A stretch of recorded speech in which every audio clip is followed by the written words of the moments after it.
আপনার জীবনের ছোট ছোট সমস্যাগুলো কি আপনাকে হতাশ করে দেয়? তাহলে এক মুহূর্ত থামুন।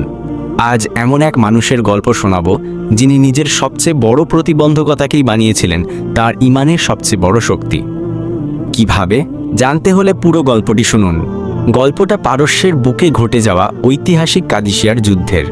কল্পনা করুন সেই দৃশ্য। যুদ্ধের দামামা বেজে উঠেছে। আরবের মরুভূমি থেকে উঠে আসা মুসলিম বাহিনী দাঁড়িয়ে আছে তৎকালীন সুপার পাওয়ার পারস্যের বিশাল সেনাবাহিনীর সামনে।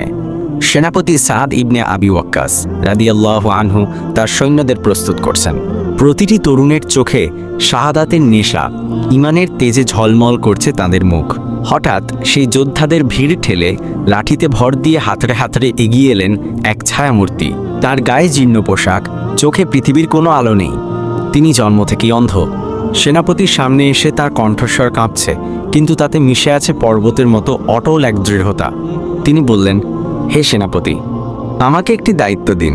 আল্লাহর রাস্তায় আমাকেও শামিল করুন। সেনাপতি সাদ রাদিয়াল্লাহু আনহু অবাক হয়ে তাকালেন। এ তো আব্দুল্লাহ ইবনে উম্মে মাকতুম রাদিয়াল্লাহু আনহু, আল্লাহর রাসূলের প্রিয় সাহাবী, যিনি চোখে দেখেন না। স্নেহ আর মমতা দিয়ে সেনাপতি বললেন, হে আল্লাহর প্রিয় বান্দা, আল্লাহ তো আপনাকে এই কঠিন দায়িত্ব থেকে মুক্তি দিয়েছেন। আপনার উপর জিহাদ ফরজ নয়, আপনি ফিরে যান। তখন আব্দুল্লাহ ইবনে উম্মে মাকতুম রাদিয়াল্লাহু আনহু এমন এক জবাব দিলেন যা শুনে আকাশ বাতাস যেন স্তব্ধ হয়ে গিয়েছিল। উপস্থিত সকল সাহাবীর বুকের ভেতরটা মোচড় দিয়ে উঠেছিল। ভেজা কণ্ঠে তিনি বললেন, হে সেনাপতি, আমি জানি আমি তলোয়ার চালাতে পারবো না, শত্রুর দিকে তীরও ছুঁড়তে পারবো না, কিন্তু আমি মুসলিমদের ঝান্ডাটা বুকে জড়িয়ে ধরে রাখতে পারবো। আমাকে বাহিনীর পতাকা বাহক বানিয়ে দিন। একটু থেমে তার আসল যুক্তিটা তিনি তুলে ধরলেন, যা শুনে পাথরও গলে যাবে। তিনি বললেন, কারণ আমি অন্ধ। যখন দুই বাহিনীর প্রচণ্ড আক্রমণে আর রক্তপাতে বড় বড় বীরদেরও পা টলে যেতে পারে, আমি তো কিছুই দেখতে পাবো না। ভয় কাকে বলে আমি জানবো না। শত্রু আমার কতটা কাছে চলে এসেছে তা দেখে আমার অন্তর কাঁপবে না, তাই আমার পা টলবে না। আমার দেহে প্রাণ থাকা পর্যন্ত আমি ইসলামের ঝান্ডা মাটিতে পড়তে দেব না।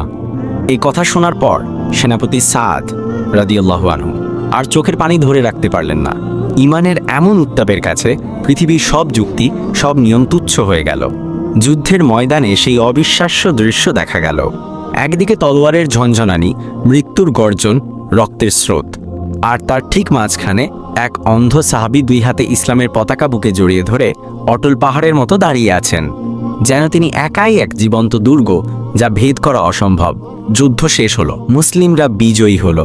সাহাবীরা শহীদদের মাঝে খুঁজে পেলেন আব্দুল্লাহ ইবনে উম্মে মাকতুম রাদিয়াল্লাহু আনহুকে।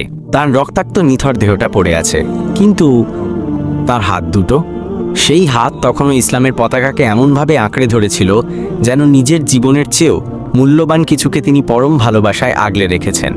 একবার শুধু ভাবুন, যার চোখে পৃথিবীর আলো ছিল না, তার অন্তরের ঈমানের আলো কতটা প্রখর ছিল। আমরা আমাদের ছোট ছোট অক্ষমতা, সামান্য বিপদ আর তুচ্ছ অজুহাত দেখিয়ে পিছিয়ে পড়ি।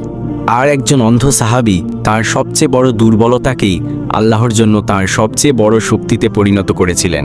এই ভালোবাসা আর আত্মত্যাগের চেয়ে বড় অনুপ্রেরণা আর কি হতে পারে?